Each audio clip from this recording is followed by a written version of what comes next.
I was here 12 years ago, exactly 12 years ago, at the DDD conference. I was a master student with maximum ambition and minimum results, and I had to present a presentation at the DDD. So I had to stand out, and I had a problem. How do I do it? My study was dealing with integrating a Chinese tree to the Negev that is coping with the Negev conditions. It was in the context of food security. And in order to stand out, I did something brave but stupid. I decided to give the lecture in Chinese. I didn't know Chinese. I still don't know Chinese. But the impact was great because 12 years later, Shimon and Dorit, who are the chiefs of this DDD conference, they remembered that lecture and decided to do something both brave and stupid and let me host the concluding session of the DDD conference. So let us all give them a hand for this brave decision and producing such an amazing event. Thank you, Shimon, and thank you, Dorit. Where is Dorit? Why is she not here? Okay. So, welcome to the concluding session of DDD 2025. My name is Buzi Raviv. I used to be a student here, a molecular plant scientist, and I'm the founder and director of BG Radio. Now I understand. Do you find a soft spot and a sweet spot between the mediums? Like how to give a lecture more as a storytelling, how to tell a story, but not forget about the scientific data and the scientific importance. How do you find the sweet spot? Yes. I think, yeah. So I'll go back to the, personal experience. So maybe I give one example. I have one of the biggest questions that I asked since my PhD 10 years ago until now is a mystery in the tropical forest. How can it be that it's the most productive ecosystem on Earth that grows in the most infertile soils in the planet? They don't have any nutrients, any phosphorus that the plants can take. And one of the answers is that it actually comes from Africa, all the way from the Saharan deserts. The dust comes from a dry lake in the middle of Africa with a lot of winds that contains a lot of minerals, a lot of phosphorus that flies all the way to the tropical forest of America and fertilize them with this phosphorus. So I worked a lot on this question, and when I tried to tell the story, so we always thought that the dust comes to the forest, falls to the soil, and then the plants take it from the soil. But when we went to Puerto Rico, where we used to work, collected dust on the way, added it to the plants from the soil, nothing happened. So we were devastated and said, okay, maybe this hypothesis is wrong. But then, one day, back home, I walk in the forest near my house after a dust event, and I see that the trees, the leaves are full of dust. Because they collect dust from the atmosphere. They have a lot of connection with the atmosphere. So maybe they can take the phosphorus from the dust on the leaves, not from the roots, because we usually think the roots takes everything, and the leaves just taking light and doing photosynthesis, but maybe they can also eat from the leaves, from the atmosphere. So they know that this nutritious dust comes all the way from Africa for them. We went back to the forest. We've added dust to the canopy of the trees, and then we saw magnificent responses that the plant actually can eat this dust that comes all the way from this dry lake, so which means that the driest place on Earth actually fertilize the most productive ecosystem. What is the distance? 5,000 kilometers, I guess. 5,000 kilometers. Yeah, and we're talking about billions of tons of particles that goes all the way. Wow. So it's like an example of how we thought the story is gonna begin. The dust comes, falls to the floor, and the plants take it. And finally, we discovered something totally different, which was pretty cool to see. And the way I tell this story, or at least when we write this scientific paper, we only told the readers the end, what happens in the end. And the processes and the methods, it was pretty boring, because what actually happened was much more interesting. And then I wanted to write it to people, so I wrote it for the public, in this case in Musaf Haaretz. And then I could write all the adventures that we had in the forest and the luggage with all the dust that we collected on a ship in the coast of Africa that went all the way and then got lost in the way and everything that happened in the middle. So I wish I could tell it also when I'm giving a scientific talk, but usually I'm not allowed, I'm allowed, but you know, it's not like so common. So I find other ways to tell the story. No, mix it. Please mix it also with the academic I don't know how the audience will get it, but They you will know. laugh. They will laugh. Yeah. They will be excited, and they will feel the story from their guts. I guess so. I guess that we will also relate to it because it happens to everyone. Every scientist knows Yes. that 90% of your experiments are going bad, and you need to start again. So, And I guess when, it's like a and when an article becomes very relevant in the public, like you said, you published it in one of the biggest newspapers in Israel, then it's also inspirational for scientists that you talk to, that you're... I hope so. I don't know. I guess so. Yeah. We chose you for this session because of that article. Yeah, it was good. Yeah. Thank you so much. Yes, you're welcome. Wait, stay with us as we analyze the results. Yes. I want to see the results. What did you answer? Oh. What was your answers? Okay, so you are good and patient people.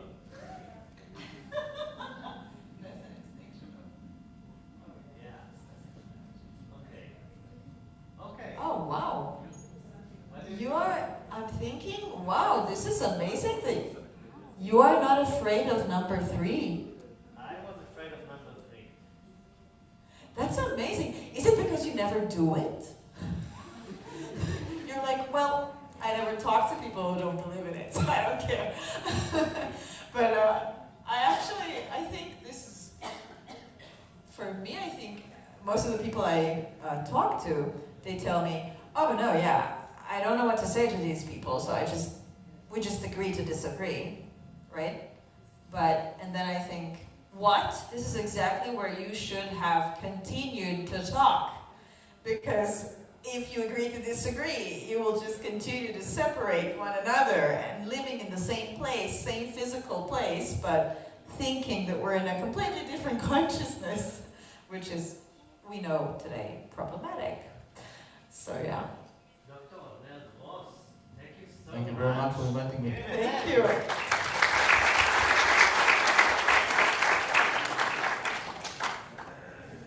So when Avner talks about stories and narratives, it reminds me of someone very close to my heart, and I think some of you may know the late Professor Herzog, who was a scientist here on campus, a very distinguished plant scientist, germination and ecophysiology scientist, and I had the privilege to be one of his students in one of his courses, and I used to go with him to field trips, so I have a story about that. We went together to a field trip, and we stumbled upon some kind of a strange pattern on the desert ground, and I looked at it and I told him, Yitzhak, I think that's poop. And he said, no, this is not poop, this is a small flowered milkanta, a very special flower. So we looked at it more closely, from different angles, and I told him, I think it's poop. No, it's the milkanta, it's hidden in the ground. And we started to dig around it, started to stretch it, and look even closer, sniff it, taste it. Eventually it was poop. But other than this funny story, Yitzhak used to measure the temperatures and the microclimate in Ramat Negev during the 70s. And when we compare the data he collected with the current data, we realized that there is a rise in 1 Celsius degree in average. So we are in deep trouble. And yeah, so the Ramat Negev is becoming a more extreme environment, and we are at the edge of the very super arid area. Yeah. But that's not the end of the story, because we have people who do actually things, not only communicate, but actually do things to make this environment more comfortable, more Livable. livable, exactly, a place that we can live. And I want to invite our next guest, who is taking important actions to cope with this new changing environmental conditions. She is the CEO of DeserTech, which is an innovation center for climate startups, backed by the Israeli Innovation Authority and other partners such as Nur Labs and BGU, and specifically with Yazamut 360 Entrepreneurship Center, who operate the building and acceleration of the deep tech ventures for DeserTech. Recently, the municipality of Be'er Sheva also started to collaborate with DeserTech in a very unique initiative, and that is why we are so happy and proud to have CEO Sivan Cohen Shachari with us. And please join us in the studio. And ignite some hope in connectivity. I'll try. Sivan, shalom, hello. How are you? I'm good. Good to have you here because I don't know what happened in the other sessions, but I think you're going to add a very important layer, like you guys did, about being, productive and active, take action about all the problems that this conference is showing us. Yes. So, I would like actually to know what was the first time that you understood how massive this crisis is, that you really understand the depth of the problem. So, I grew up in a city called Holon, and the name comes from the word sand in Hebrew. So, maybe I had no choice of working in areas that has something to do with the sand.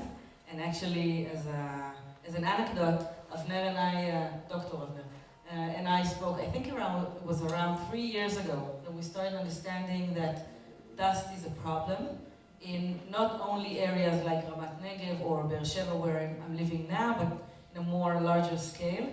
We didn't do yet anything, but I think it's a process to be done together.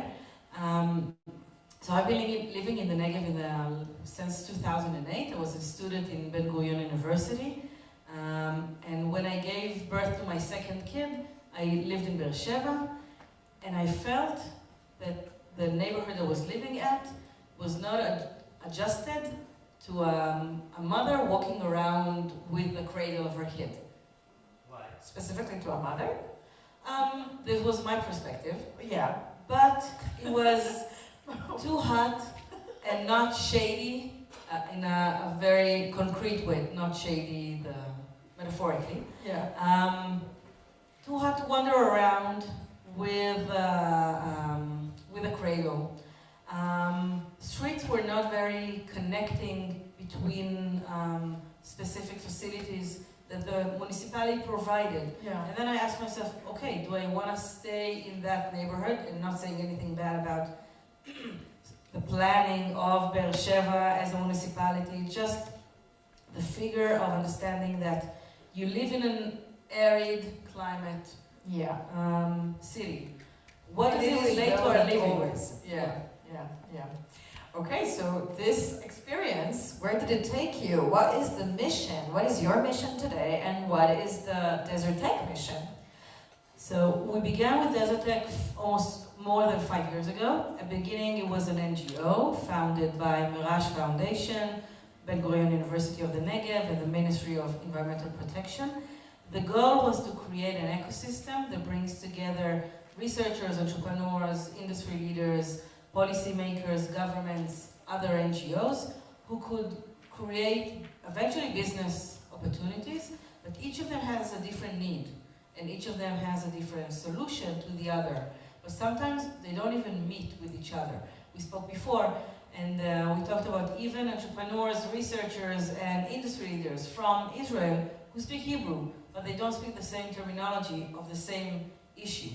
So sometimes if you just putting them, quote unquote, under one roof or around one table brings them to allow the ideas or solutions to be introduced to one another. Do they resist to be under the same roof? Is it hard to put them under the same roof and talk? Eventually it's a matter of capacity, and the other question would be, what's in it for them? Because sitting around one table and seeing no actual action items, say, okay, I wouldn't waste my time in sitting there.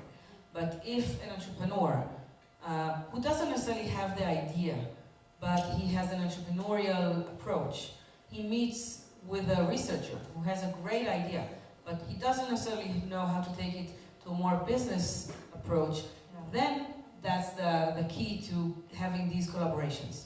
It's interesting. It sounds like it's a work of translation. A lot. Like enzymes, catalysts. Exactly.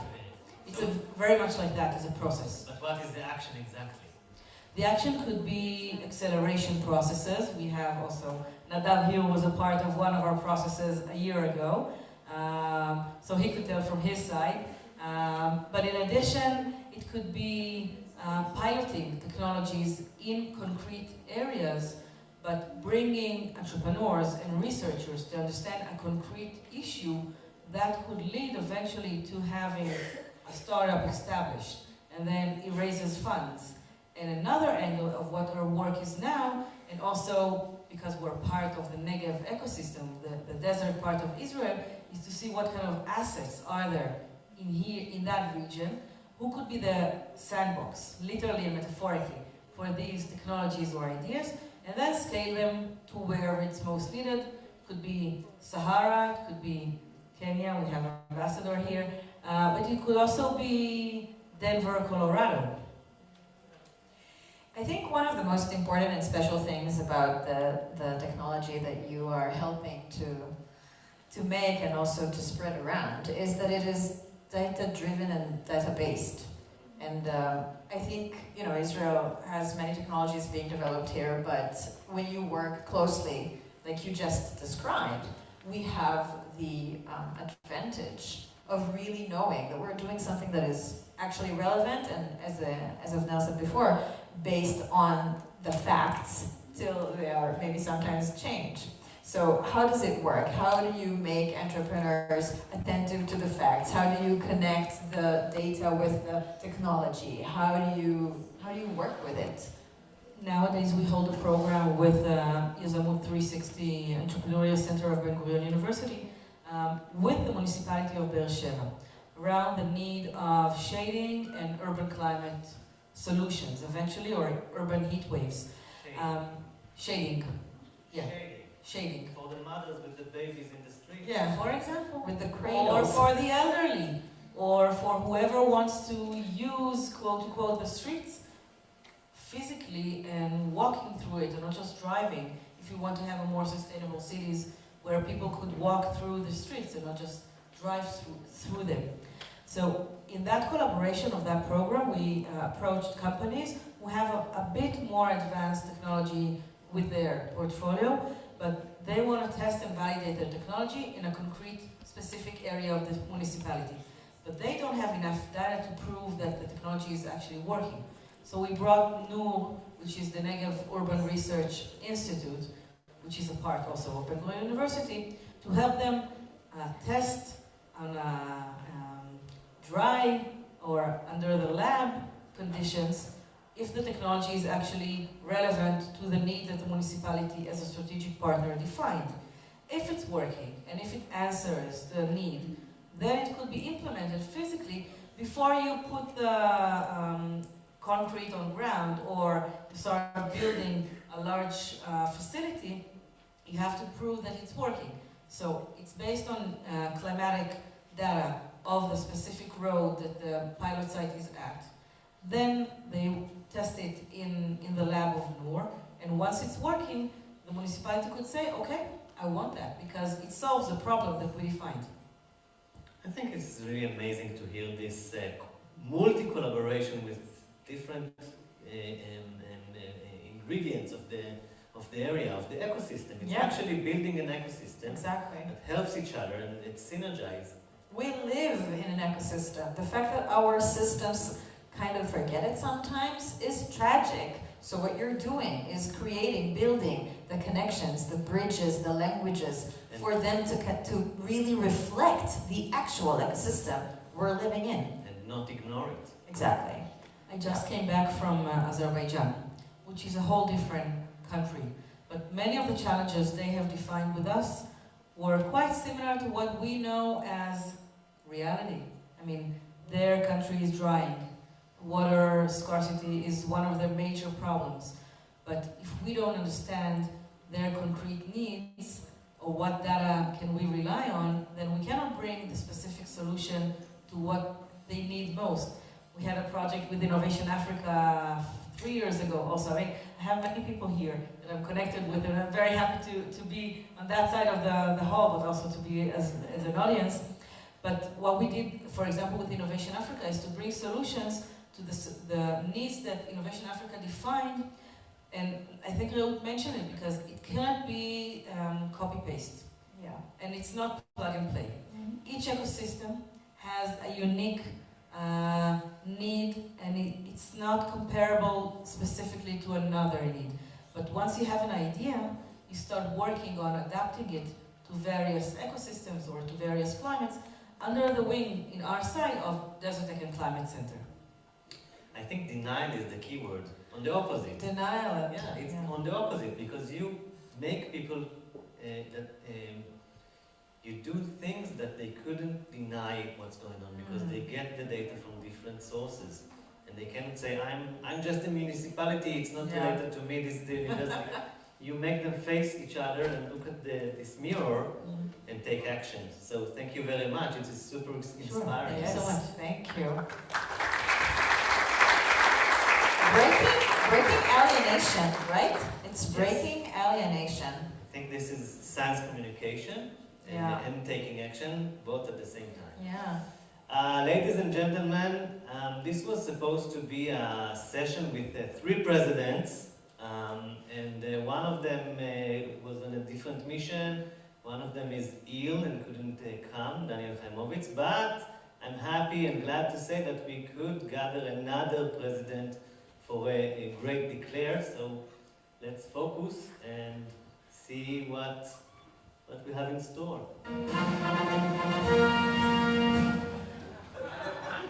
Ladies and gentlemen, welcome. And believe me, nobody welcomes like I do, to the world-famous, very desert, incredibly sandy, deep conference here at the beautiful DeserTech campus at Ben-Gurion University. Tremendous campus, very hot, so much desert. Now, people tell me this conference is all about deserts, climate change, data, lots of Ds, 3 Ds. Some say it stands for Drylands, Desert, and Doom. Very dramatic. I like it. Let me tell you, I love a good D. Just ask anyone around. It says here you're going to tackle big issues, huge, like, can we stop climate change? Can we do it cheaply? And will it make the desert less deserty? Nobody knows, but you're going to find out. It's all very scientific, very professional, and hey, maybe by the end of this conference, you'll convince me. People have been trying for years, you know. Nobody succeeded. But you look smart, I'll give you that. Scientists, experts, con men, folks who use numbers, charts, all sorts of complicated things. I look at the charts, beautiful charts, and say, wow, that's a lot of warming. So buckle up, hydrate, very important hydration, I invented it. And prepare yourself for the most incredible, most informative, most desert-friendly global warming conference in the history of DeserTech, maybe even the world.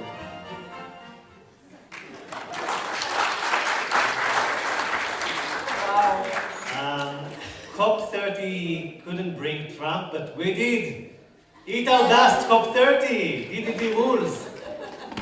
And who is the real president of the whole event? Do you know? Professor Shimon Achmelevich.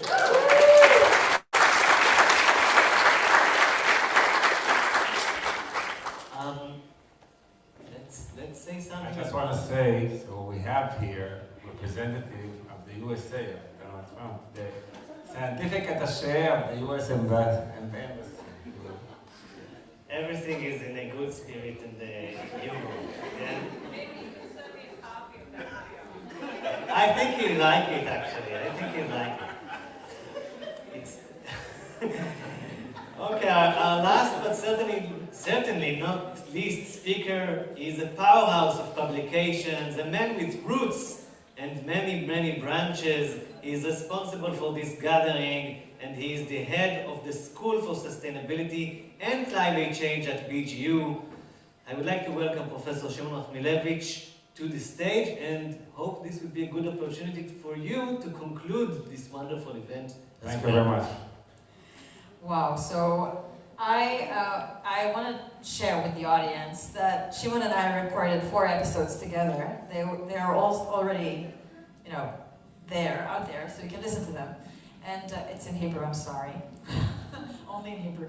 But I think you were one of my most enthusiastic, inspirational, guests that I've ever spoke to. Shimon was telling me about how he researched plants. And the way you explained that is, it makes someone very clear that you even talk to them, You speak to them, you sense them, you understand that. Can you share something about this? It's an experience for you which is not only intellectual, it is... So thank you very much, Gil. I really appreciate having you. As I say, I'm after 5 days, a very, very extensive day, so maybe I'm not that enthusiastic and tired. Less energetic. And everybody wants to finish. You are always... And yesterday we had here the Israeli Society of Plant Science conference. It was full crowd. So I love plants. I love not only roots and plants. And as a kid, I grew up in a house, flat, not outside, but my father used to grow bonsai. So we had maybe 50, 100, I don't know how many. And every day he used to talk to them, and it influenced me.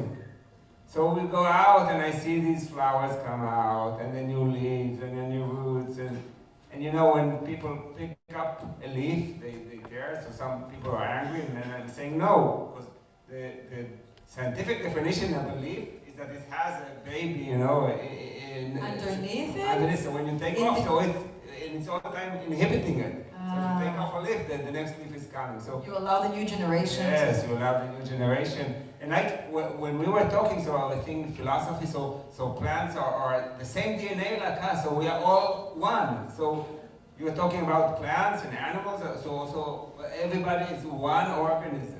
We are really one organism, and this is when you go out, you see this one organism, and you want to protect it and make sure that the next generations have this extraordinary experience that we can feel when we come and see this, I don't know, grass or tree or great flower. So this is, yeah. I'm writing down in my notes that the personal example is a really important thing when you want to communicate science. Yeah. Because what you said about your father, that he inspired you, and that has a great effect.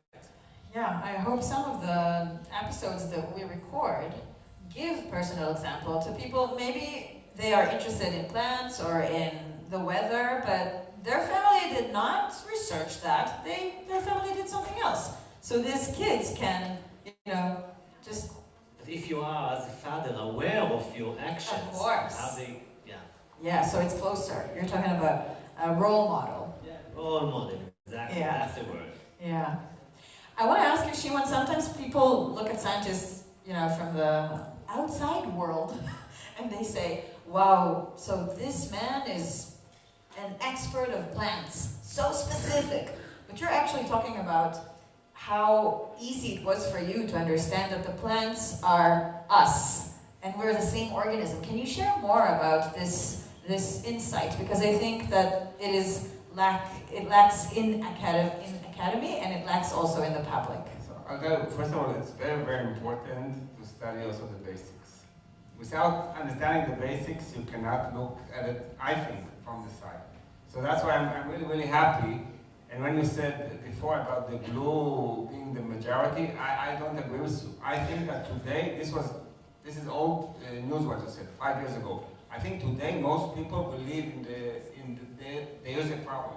There's climate change is happening. I don't think we need to explain a lot, because people feel it. We have high schoolers, and this is our main thing, to educate the next generation. And when people are talking adaptation and mitigation, you know, all these fancy terms, and I think that this mitigation that says taking off the climate the main thing of mitigation is not going to this fancy high tech, it's going to education. Because education is mitigation, and understanding that is really, really important. And this is really what I think is our major role now, as we became the experts, or we never become experts. You know, when you learn more, you just learn how much you don't know. Exactly. So this is everybody asking something. I say I don't know. You know, ask the gardener. You know, he knows better. Because I learned so much, I already don't know. I'm already confusing.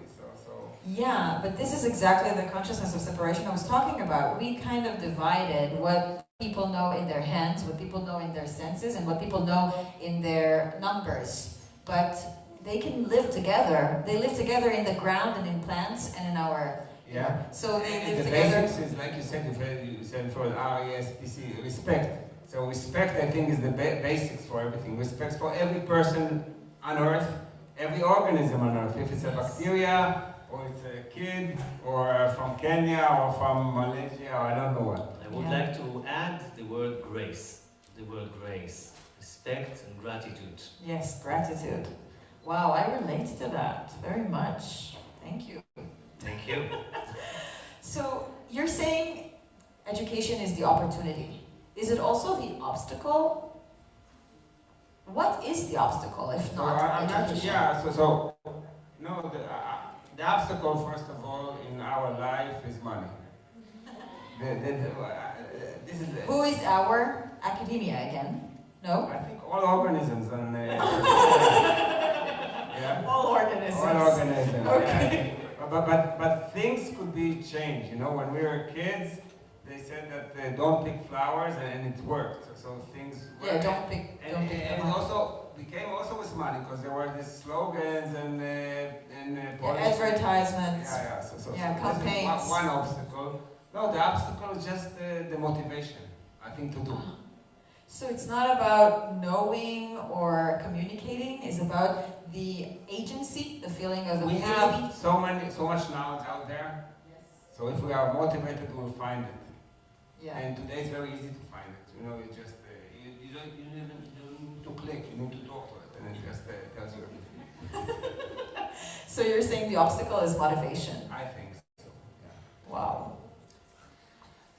Since we don't have too much We time, don't? Okay. I really want to invite Sivan and Avner again to the stage. And in the meantime, I can ask you if you could summarize this meeting in few words or sentences. The conference or this? This gathering, because this is your chance. Okay, so I'll stand up. Okay, so first of all, I want to thank everybody here that came and stayed here until the last session. This is not trivial. We really appreciate it, and I really think you all deserve a big whatever. I want to really thank His Excellency, the Ambassador from Kenya, and Her Excellency, the Scientific Attaché for the U.S. Embassy, and everybody who was here. We had over 1,000 participants, so don't look at that, from 39 different countries. So we had Kosovo, and Serbia, and Kenya, and Myanmar, and whatever. So this is really, really a good opportunity, and it's not trivial in these days where the UN is collaborating with us. And I have to mention one thing: we still have one kidnapped hostage in Ranville. He's from the south. Okay, we're still waiting for him. I want to stop and say that. And I don't have any more to say a lot. I think I want to say one thing before that. Yes. Two things. First of all, soon in 3 minutes we'll have a dance from our great. You're exposed to A all the dance? surprises. No, I won't say that. But I want to say another thing that's very important for me. So I'm already doing this conference for this is the third or fourth conference, I'm not sure. And I'm collaborating with our producer. And please, I want you to stand up, Dorit Corinne, and together with Esther, that you all know about. So please, and I want to say another thing. So Dorit Corinne's birthday is in 2 days. So I have a song for her. Okay. I'm not a good singer. I can join. So, no, you can't join. So, It's an original. this is the song. This is your birthday song. It is very long.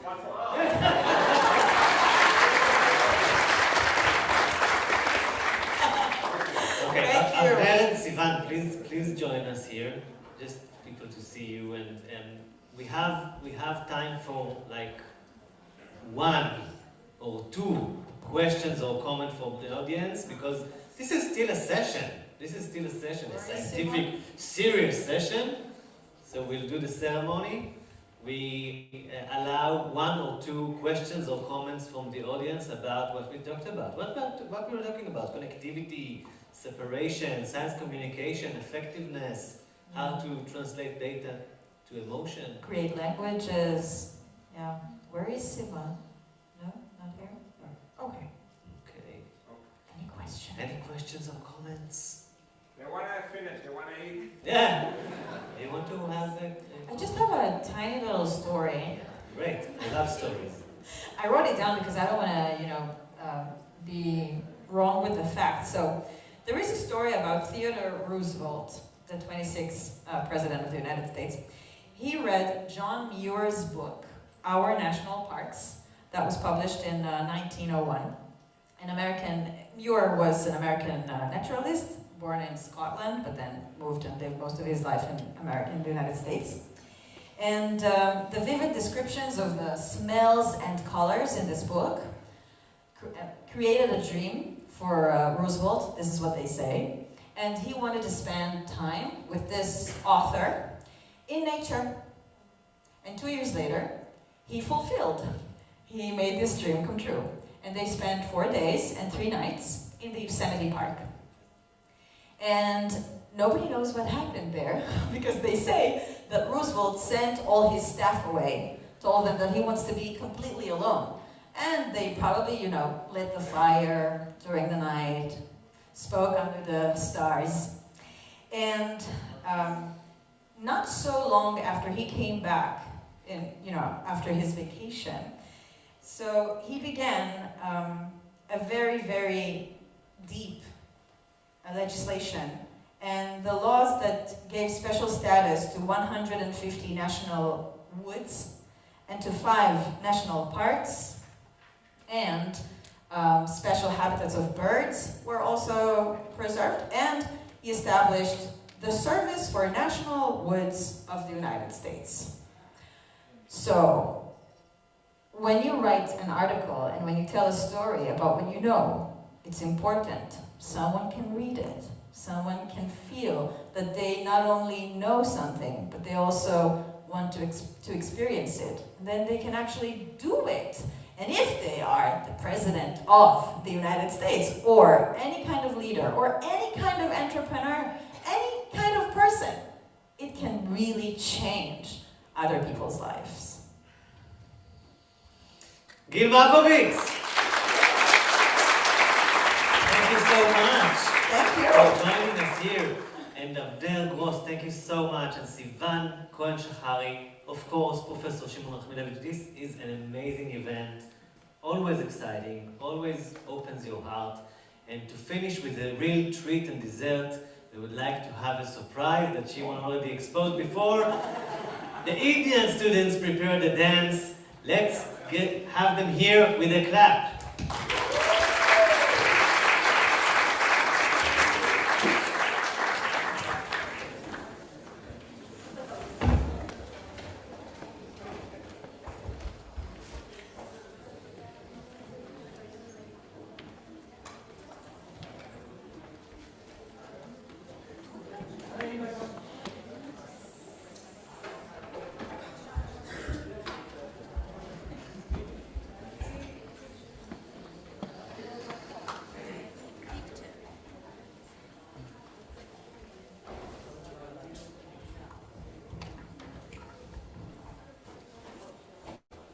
Good afternoon, everyone, and I would like to welcome you all here where we are celebrating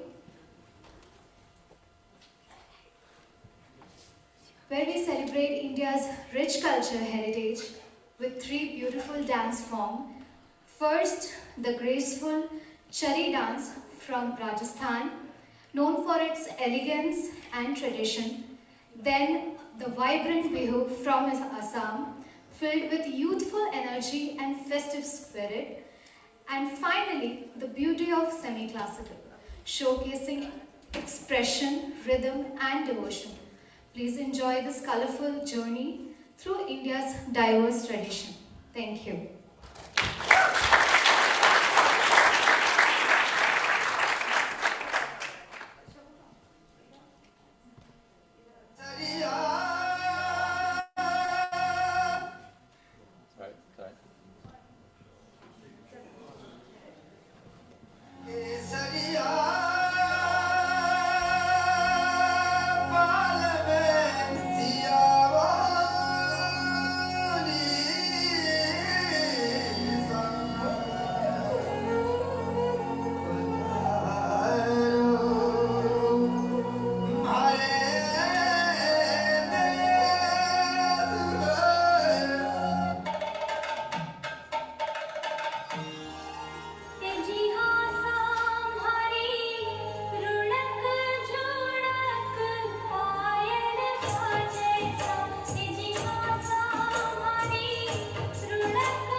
Oh, thank you.